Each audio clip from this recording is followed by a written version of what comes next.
Advocacy and healing go hand in hand, but many people unknowingly fall into what we all know is called the savior complex. This is where we find ourselves overextending, taking on burdens that don't belong to us, and believe that we have to fix people to be effective advocates. This whole entire month, we are going to be talking about healing, advocacy, and our soul's work. Get it? Soul work for your soul work? Yes. But this particular episode, we are going to be talking about how to effectively do the healing work, that soul work, so that you can become the effective leader and advocate in your field, in your lane, that passion project, whatever it is that you just feel so burdened to put out into the world. We also want to ensure that we are in a authentically healed place to be able to know what is ours and what does not belong to us. Let's get ready to start the show.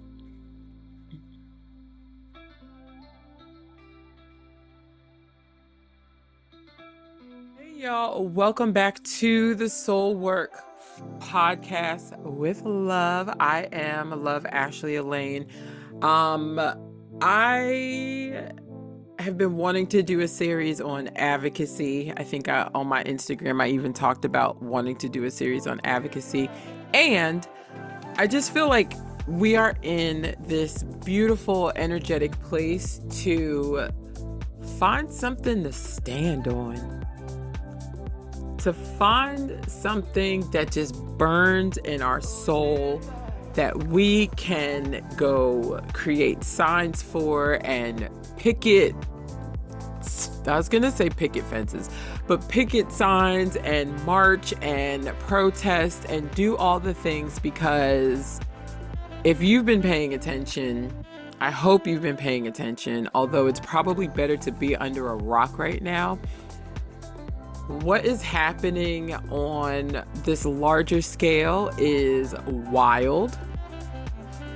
And I've been getting deeper into astrology and really understanding what is happening organically, spiritually, energetically, all of the things. And I tell you, it never lies.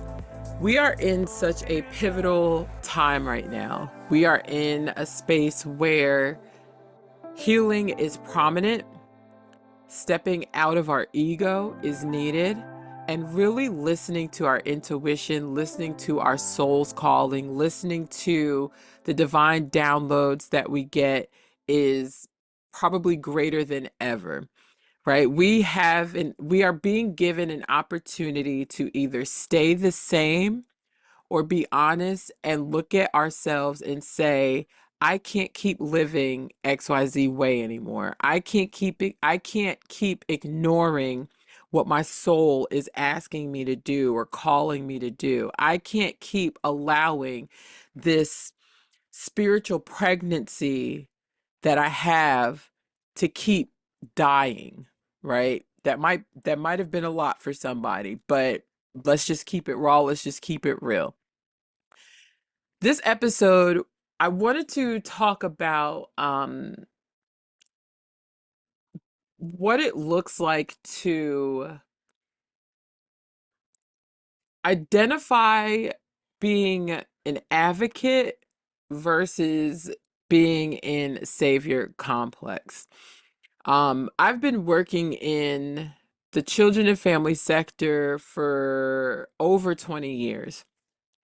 I've learned so much about myself as an advocate, what that looks like in working with community organizations, helping build community organizations, um, being a sounding board for those that are trying to get community organizations up and running, um, being a part of a larger scale of services that go into the community and finding those community organizations as resources for other communities, for the community, right? And I think where this episode came into me, um like how it came to me to do. One, I'm starting to really find myself um falling in love with early childhood. Like it's always been there. The love has always been there. And when I think back over like the last 8 years, um, I started a organization called Arise Power.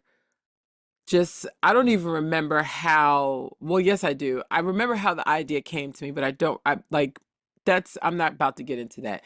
But like 8 years ago, I started an organization, and it was more so like the internal groundwork, right? Really flushing out what this looks like, how it's supposed to look, who it's for, all of those things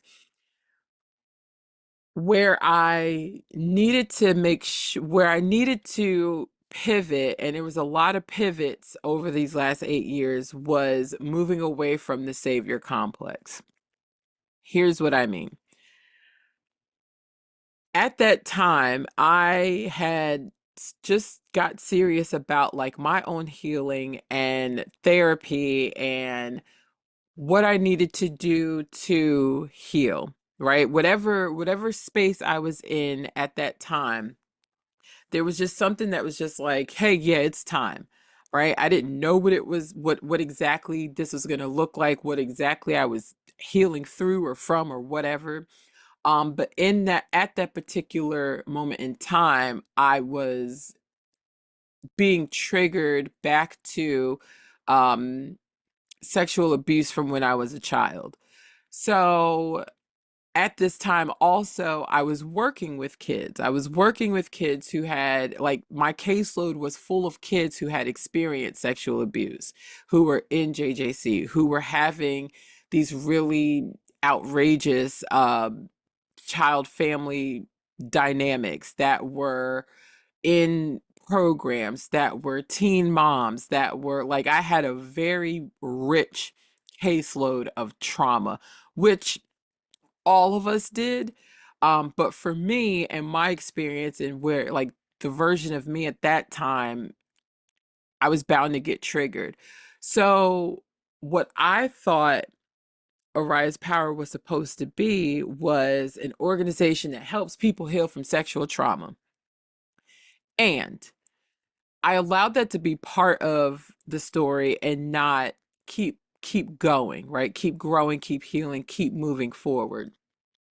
I also had to learn that as much as I was able to be vulnerable with myself and my story and with others about my story, because I don't care. Like I like, and I say this often, I have come to terms with God using me. I have come to terms with God using me and my story and everything that I've been through to help other people heal, to help other people see that you don't have to stay in a broken place, that you don't have to stay in whatever has hurt you, that you don't even have to hurt people the way that you've been hurt, right? I have come to terms with that.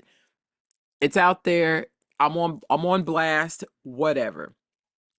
So I'm now in a space where I'm understanding what this organization is supposed to be, who it's for, and it's very, very specific, right? I also write in my book Married to Trauma about savior complex because it has shown up in my relationships, it has shown up in my friendships, it has shown up in a lot of other spaces to where I've been depleted. I've been broken, right? So when we're talking about healing, advocacy, and soul work, and really being able to identify, am I in an advocate role, or am I in a savior complex role? We want to understand that advocacy is about empowerment, not rescuing, right? If you tuned into the last episode, I shared about a personal story, and how I reached out to this young girl I reached out to this young girl's family. Go listen to the last episode because I'm not repeating this story.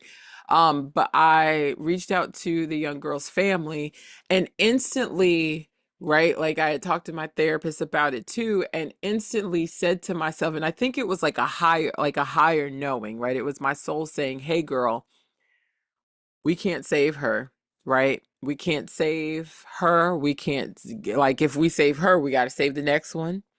And if we save that one, we got to save the next one. And if we save this one, we got to save the next one." Like, at some point, we have to re-identify what the sacrifice look like, especially in our line of work and what we are passionate about, right? Advocacy doesn't always mean I have to go into the fire with you, right? It can mean, hey, let's have a concrete plan about what this is going to look like.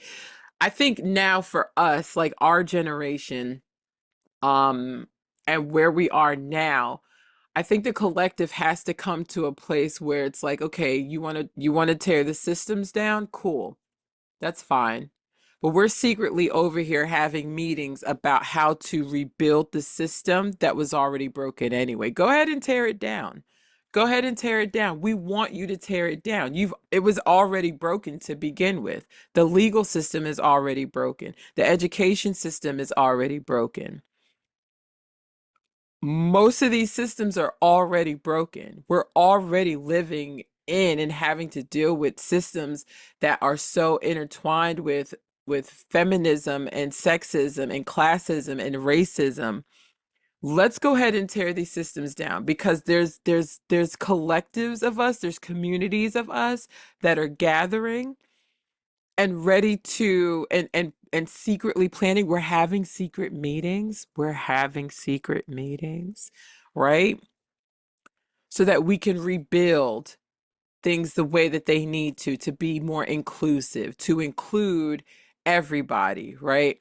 Um, I also like, so and I wrote a chapter in a book that will be out. I was part of a co-author book that will be out next year on reconciliation, and it's all about Dr. King's steps to reconciliation, or steps to social change. The last step is reconciliation. And one of the things I brought into that my chapter was talking about the Brown versus Board of Education case, and how, like, it's almost like we were supposed to be satisfied with just a separate but equal. And it's like, we're not even getting that. We're not even getting the separate but equal, right? We want separate and equal. We want we want individualism and community, right? We want to be seen as individual humans, but also the collective of who we are, right? As a people, as a culture, as women, as whatever that context is, as the LGBTQ community. Uh Many advocates, healers, and helpers also struggle with overextending. It turns into burnout. We attach our self-worth to saving other people. Let me tell you now, advocacy cannot be about you. Advocacy is not about you. It's not about you, right? Your healing is about you.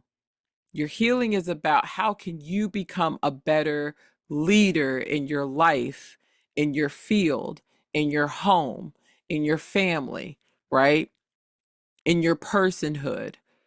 So that when you step into the leadership role, when you step into advocacy, when you step into that divine soul work that you've been called and created to do, right? You were crafted to do something very specific. It is not about you anymore, right? That's already the sacrifice. So anything extra is now attaching your self-worth to that. Attaching, if someone fails, you attach your self-worth to that. Why? Why? It's not about you. When we step into advocacy, we're talking about a mission that is about community, that is about villages, that is about families outside of your own, right? The sacrifice comes with stepping into leadership. The sacrifice is already stepping into the advocacy work because it's big shoes to fill. It's big shoes to fill. Why? Because everybody's looking at you for answers. Everybody's coming to you. But you also have to be able to say, I don't know. Let's talk about it. You're also going to have to be able to take a step back, right? And maybe just look, right? Um my pastor's always preaching about like eagle eyes, right? Being the eagle, being able to see the whole picture and not just what's in front of you. Because if you look at what's in front of you, you're gonna quit. You're not gonna want to do it. You're gonna give up on your people, right? The people are gonna give up on you. The people might give up on you, and you still have to keep going, right? We talk about Gideon's army. His army got cut down 800 million times. And that's quite an exaggeration. It wasn't that many times. But there were so many times that his army got cut down to just 300 people. Gideon is an advocate, he's a leader, right?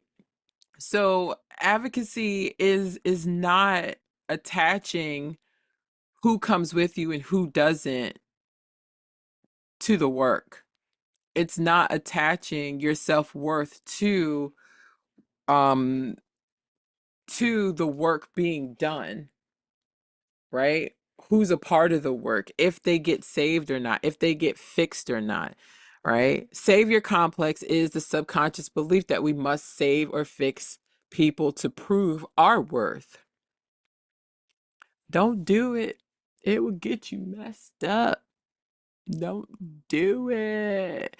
I always say, and this is where I'm grateful for how my healing journey has been, because I've been literally healing every single part of me, every single part of me, mind, body, spirit, relationally, emotionally, spiritually, financially, career wise, vocationally, every single part of me. Literally, I literally prayed for reincarnation here on earth, right? So when you and no, not everybody is praying that prayer. Not everybody is asking for a whole 180, like being completely made new, right? So when you ask that, you have to be ready for everything to be destroyed. Everything to be destroyed. I shared a video on my TikTok and Instagram. We are the first system that has to crash.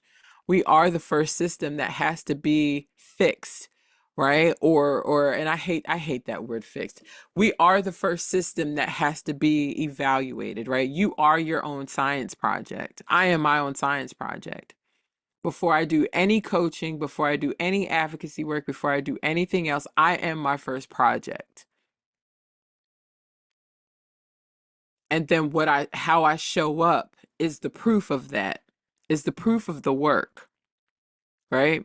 So when we're asking for when we're asking for healing, we're also asking for what version of me is needed to step forth to do what my soul has been asking me to do, to produce the work that my soul has been like just like craving, right?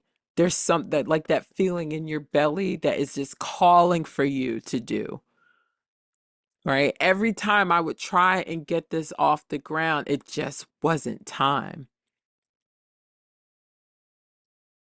But I always say, and again, I get sidetracked. If you've been here with me, hi, you know that. Um, but I always say, I am so grateful that I have found who I am. I have found the advocate within me. I have found the healer within me. I have found the helper within me. I have found the truth of my being while having nothing. Because then for me, what that means is everything I do is coming from a place of authenticity. Everything I do is coming from a place of integrity. It's not me showboating. It's not me trying to prove that I'm something I'm not. 8 years of deep transformative healing work has led me to a space of knowing what is worth my advocacy time, what is worth fighting for, what my values are. If what is happening in on this big stage, if it aligns with those values, right? I'm very open about it on my social media. I've been boycotting Amazon and Target because how dare you? How dare you? How dare you? How dare you, right? It's made me that much more aware and intentional as a person, right? So let's talk about we're going to talk about three things: recognizing the savior complex and advocacy, shifting from savior to true advocate, and then advocacy as a sustainable soul-led practice, right? So signs that you may be operating from the savior complex, you feel responsible for other people's healings, for other people's healing. There's no S on that, right? Why do we feel responsible for other people doing their healing work?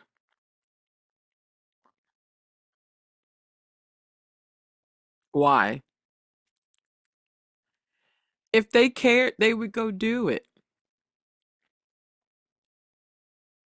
If they cared, they would go do it. Another sign is you neglect yourself while helping others. Baby, when I tell you, I had to learn this, right? Especially being in the helping field. Especially being in the helping field. If you are a healer, a leader, a helper, in any of those in the helping field where you hold space for other people to do work, to do the inner work, right? Um, I want to hold space for you. I want to hold space for you. I want to hold space for you to remember that their healing is not your responsibility, right? You hold the container, and even like calling ourselves healers, right? We hold space for healing. I think that's been something that I'm also shifting away from. It's like, I'm a healer. No, no, no. Don't bring your shit to me. I will hold space for you. I will hold space for people who are ready to actually do the work, because I did not do all this hard work to just give it to you, right? I can chop it in half for you and make it a little bit easier for you, but it's never going to negate the work that you have to do, the deep, deep digging, the nasty swamp soul work that you also need to do. Another part of that is you get attached to the outcome of other people's progress. I think this one is important because, one, for some reason, people think that healing is like it stops at some point. I was having a beautiful conversation with my godmother on over the weekend, and I love when we talk because it's like when we get to actually have like our deep chats and we talk for like 3, 4 hours and it feels like 20 minutes. It's such a reflective space. It's such a reflective space. Um, because there's moments where I feel like I haven't done enough, that I'm not doing enough. And then talking to her, I'm reminded that I've done a lot, that I continue to say yes to transforming. I continue to say yes to growing. And for her to be an elder, that I deeply respect, for her to be an elder and hear her say that she's trying new healing modalities because talk therapy has like it's ran its course, right? I just fall in awe. I just fall in deep awe because at some point I don't know where we get this thing that healing is like a one and done thing. I feel like as long as there's breath in your body, there is so much more to be explored, right? Trauma isn't even a one and done thing. I think and I'm speaking for myself, I feel like I've gotten to a point where I don't let it control me. I don't let it control my thoughts, my feelings, my movements, my behaviors. I don't let it control how I show up in relationship with people. I don't let it be the first thing I talk about anymore, right?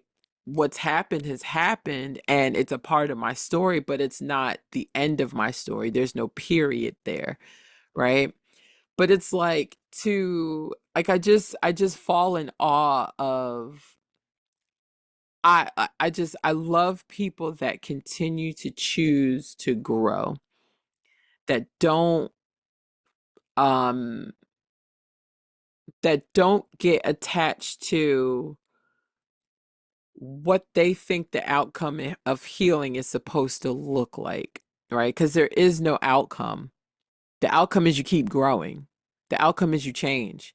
The outcome is you recognize the behavior and you do something different, right? I think that's what um maybe some people don't like is that when people are starting to learn themselves and want to keep learning themselves and keep learning themselves and keep learning themselves and keep coming back home to themselves and undoing certain things and patterns and behaviors and thought processes and all of these things, um and start pulling themselves up from the pits of hell, literally from the pits of hell. You ever seen somebody pull themselves up from the pits of hell?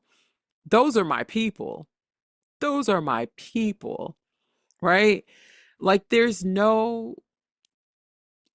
I like I don't think there's a desired outcome. I think I think there is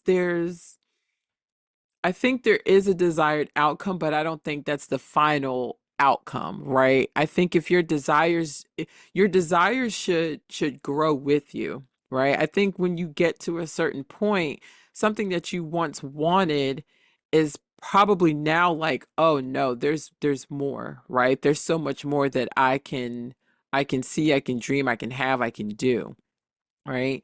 And then another sign is you feel guilt or failure when you can't help enough. I think that's something to sit with, right? Why do you feel guilt? Why do you feel like you failed when you can't help enough? Because honestly, sometimes where you are is like, no, not sometimes, where you are is enough, period. Where you are is enough. How you are able to help, how you are able to contribute is enough. Everybody has a capacity. And sometimes we try to outdo our own capacity, and that's where the burnout comes in, right? That's where the over exhaustion and exerting ourselves come in, right? That's where we put ourselves in this rat race of go, go, go, hustle, hustle, hustle. And it's just like, yeah, and eh, does that even feel good to your body? Right? Right? Now, this isn't for the people who could do more and only send thoughts and prayers, right? Like we're not talking about that, but we're talking about asking yourself the genuine question, why do you feel like a failure if you air quotes can't help enough, right? That actually happened to me today. I went to the store to get something and somebody stopped me and was like, "Oh, you look like you do something really important." And I was like telling them what I do or where I just came from to. And they asked me about donating to something that they had. I don't even know what it was that they were doing. They didn't even talk to me about what it was either, but I knew what my capability was, and I didn't have the capacity to be able to help them, right? So I didn't sweat about it. And the funny thing is I actually checked in with myself afterwards because a different version of me would have been like, "Oh my God, I feel so bad. Let me give them all of what I had left." And then I'm out on myself, right? And then it's like, "Well, why did I do that?" That, I start playing this game. But it's like if we can all come to awareness of what our actual capacity is and be okay with that, regardless of what anybody else might think, say, or feel, then we've done enough. You are enough right where you're at. And then when you do that healing work, you clear that system, you clear that container, you create more space. You create expansion. You open up the soul a little bit more. You open up the heart space a little bit more. You open up the body to be a portal to do so much more, right? So you also need to heal while you feel like you didn't help enough, right? Where's that coming from? What's the narrative in the story that has told you that you didn't help enough? Coming into why some of these things happen, got to do the inner child work. Got to do the inner child work. People think that just because we're not actually little kids anymore, that those wounds from our childhood do not follow us into adulthood. Those wounds are fresh. We are all kids, just paying bills and trying to navigate this life differently, right? Heal those child wounds. Heal those childhood wounds.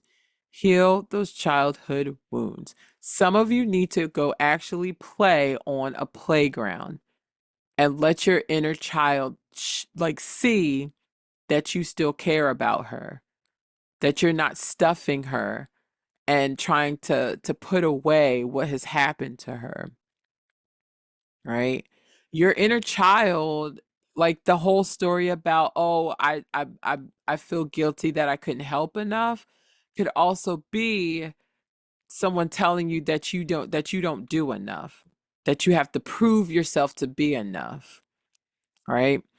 There's also societal conditioning, especially for women and healers and a lot of us black and brown people coming from certain and just that I think we it's a superhero syndrome thing, right? Black women have it greatly, the superhero syndrome that we have to save everything and save everybody. I believe that's also generational, right?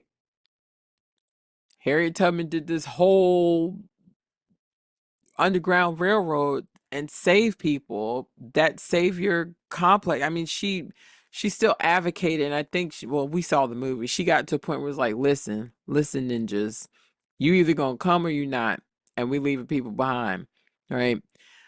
But there's still this thing where because we're seen as strong, we have to save and help everybody. And then when we don't do enough of that, we feel like we didn't do anything. And then fear of facing our own healing. I think this is the biggest one. I actually feel like this is the truth, right? This is actually the first under all of those. Sometimes it's easier to fix other people because we don't want to look at the things that need to be dealt with within ourselves.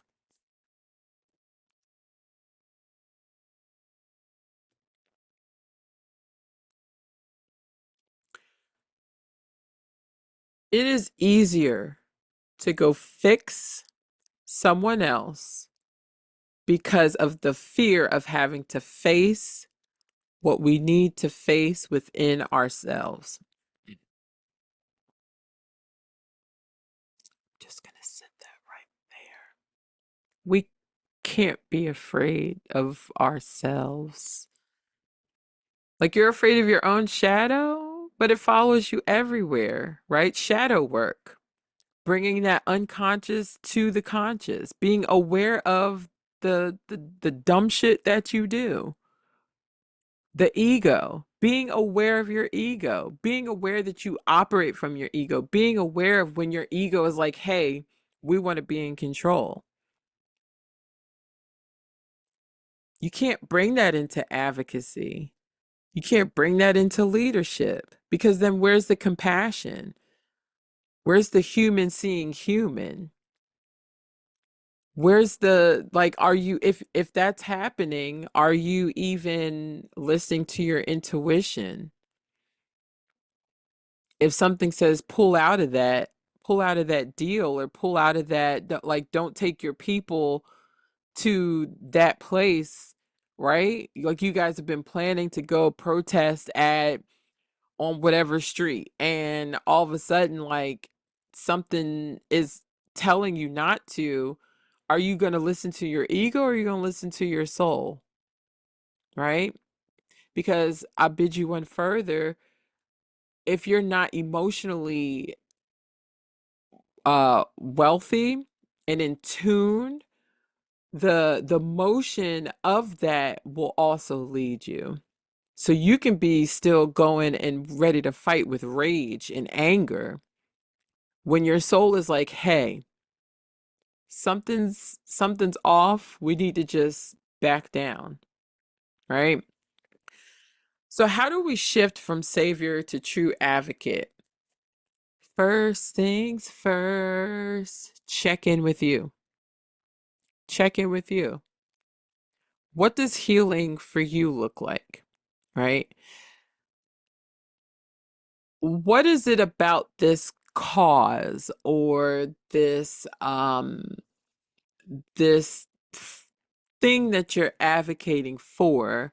What does it trigger in you? And let's talk about it, right? Triggers are not all bad. You can trigger joy, you can trigger anger, you can trigger good memories, you can trigger bad memories, right?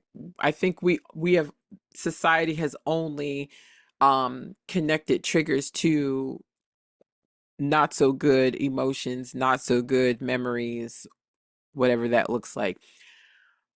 But the strongest advocates are those who are continuously doing the inner work. They are constantly aware of themselves.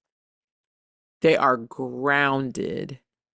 You have to be grounded, right? They are aware of their emotions.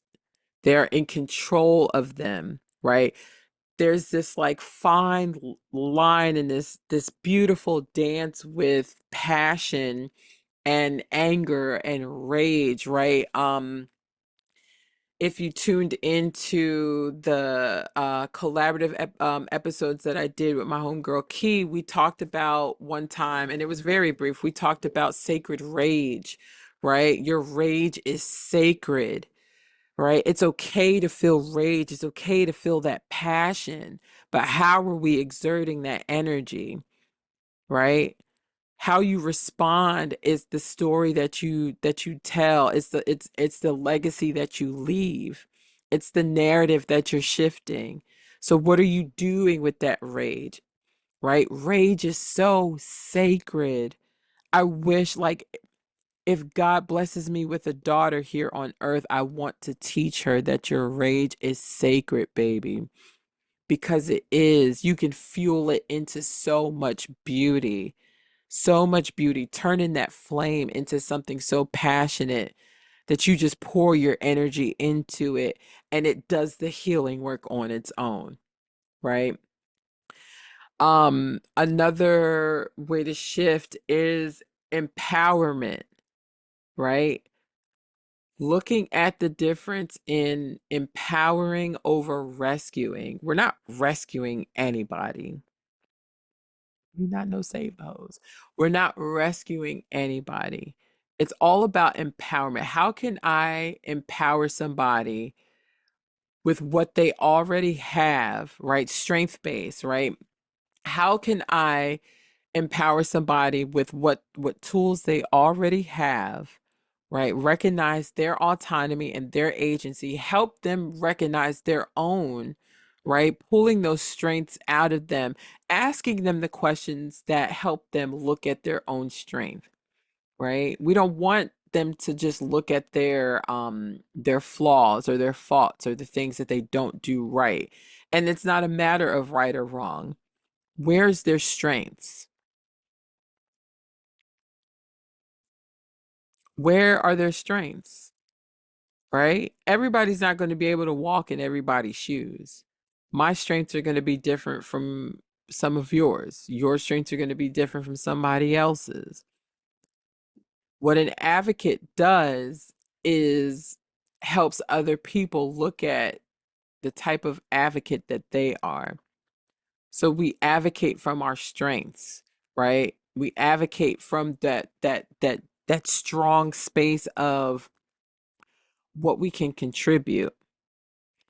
Another way to do this is boundaries. Boundaries. I spoke about this on the last episode too, was that I had to set clear boundaries on what reaching out and helping and giving information and all of that looks like. Um, so I'm not going to call the police for anybody. If you feel like you're in danger, you can do that. Um, or if this is needed, there's a way around it, right? So, what are the boundaries that you need to set in place so that you are protected and you still give people autonomy over their journey because everybody has their own journey. Nobody's journey is going to look like anybody else's. And you have to detach from the outcome. The law of detachment is detaching from the outcome, right? You want to get something done, you have to detach from the outcome. Because if you stay stuck on what something needs to look like coming out, you could actually miss how it's actually supposed to turn out, right? It's releasing perfection, it's releasing control, it's releasing and surrendering to our highest and greatest good, God the divine, whoever you subscribe to, right? Because we can only do so much, right? We forget that all of this is spiritual, all of this is energetic, all of this is bigger than us in this human form, but we are the portal to getting the work done. So we have to surrender so that we can be used effectively and efficiently. And then constantly reflecting and asking yourself, am I stepping into my power or am I stepping into fear and control? Am I stepping into a space of empowerment or am I stepping into a space of fixing and it has to be done the way that I want it to be done? Am I advocating from a place of overflow or am I advocating from a place of depletion? Because if I'm advocating from a place of overflow, the passion is going to be there, right? Like I'm never going to run out of passion for what it is I'm advocating for. But if I'm doing it out of depletion, then I have to ask, where are the leaks? And the leaks aren't going to be other people. The leaks are going to be the holes that I haven't patched up within myself. Another question would be, what does it feel like when I show up without attachment to the outcome? Right? How do you show up when you detach from the outcome?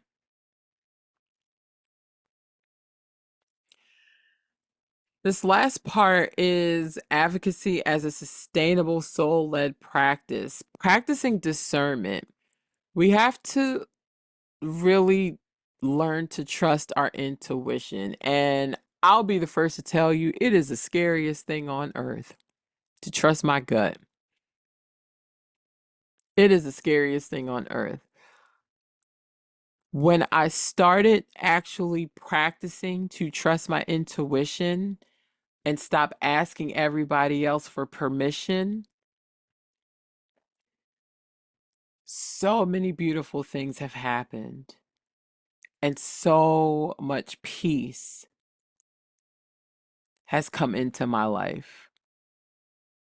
When I started practicing listening to my intuition, I stopped asking other people for permission. I was able to pull back where I needed to pull back. I was able to leap where I needed to leap. I was able to be still when I needed to be still.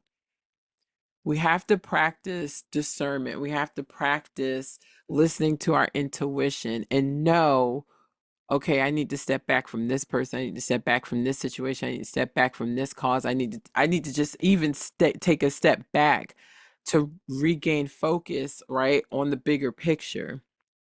Because again, we're coming into that bird's eye view. When you're in advocacy, when you're in leadership, you're looking at what is the bigger picture, right? What's the big puzzle and what piece do I need to start with? We lead from compassion and not control. I'm just going to leave that one there. We lead with compassion and not from a place of control. Because again, if we're trying to control everything, then that means we're looking for a specific outcome and not letting things divinely and organically unfold the way they need to, right? When you're advocating from a sustainable soul-led practice, you are honoring your own healing journey. And somewhere in there, it also allows you to be able to hold space for other people while they're on theirs.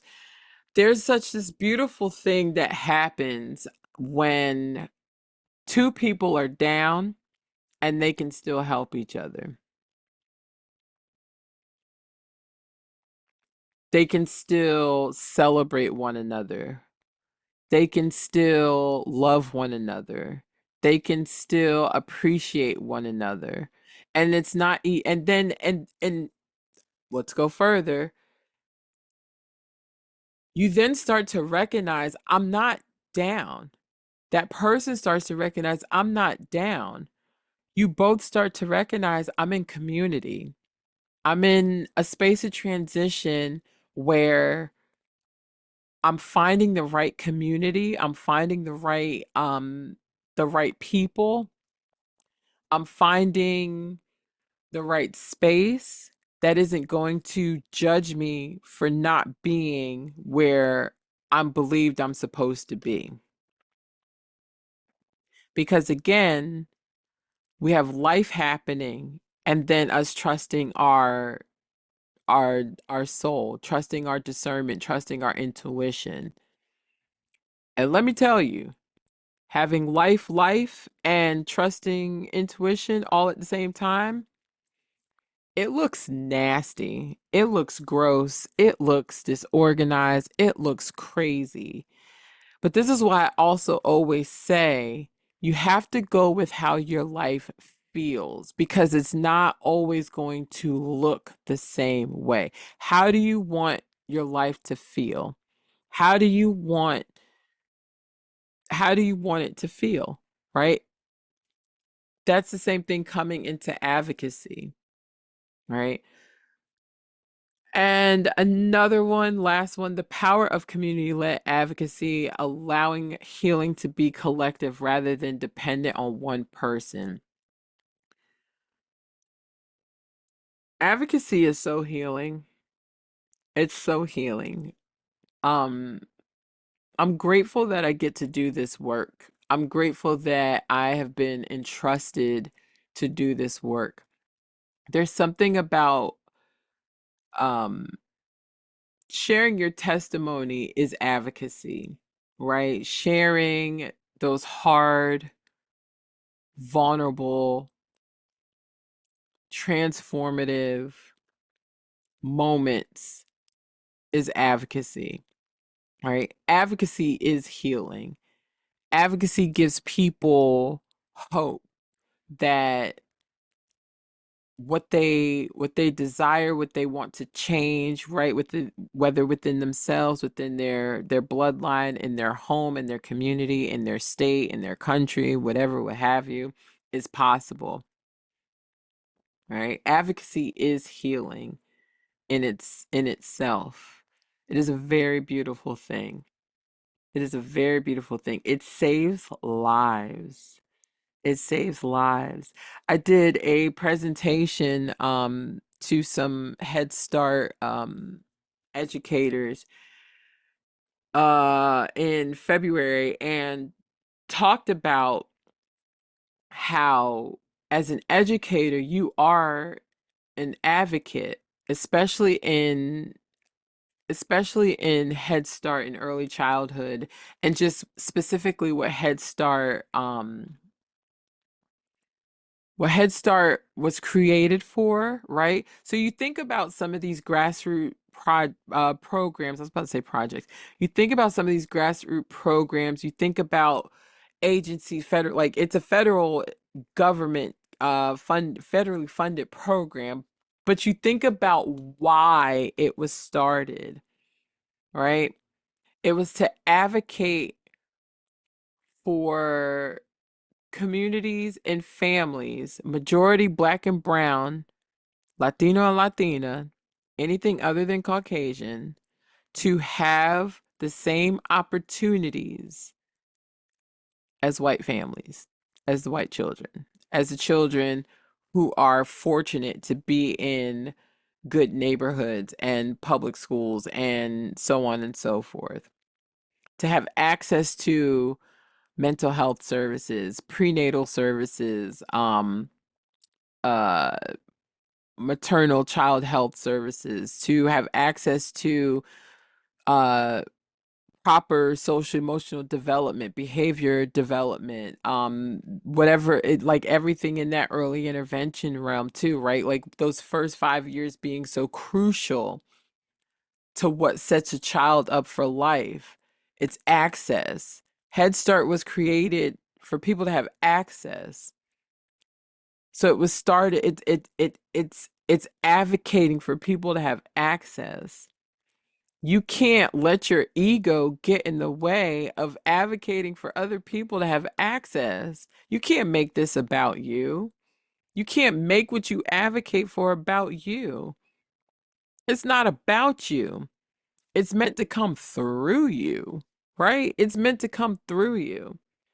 So I always say, as a leader, it is so imperative to do your healing work. It's so imperative. It's so important. I don't want anybody leading me that doesn't know how to tap into their emotions safely. I don't. Not in my house, not in my relationships, not in my friendships, none of it. Not in business, none of it. We don't have time for control when there's a bigger mission at play. It's not about you. It's not about you. It's about the greater good of the people, the public, the nation, the world, the children, right? I believe the children are our future. Right? It's about understanding that our soul work, which is our emotions, our will, like everything within our being, has to come to this deep transformative place of vulnerable truth so that we can do our actual soul's work. You are here to do something bigger than listen to your raggedy ass ego, right? The ego is there.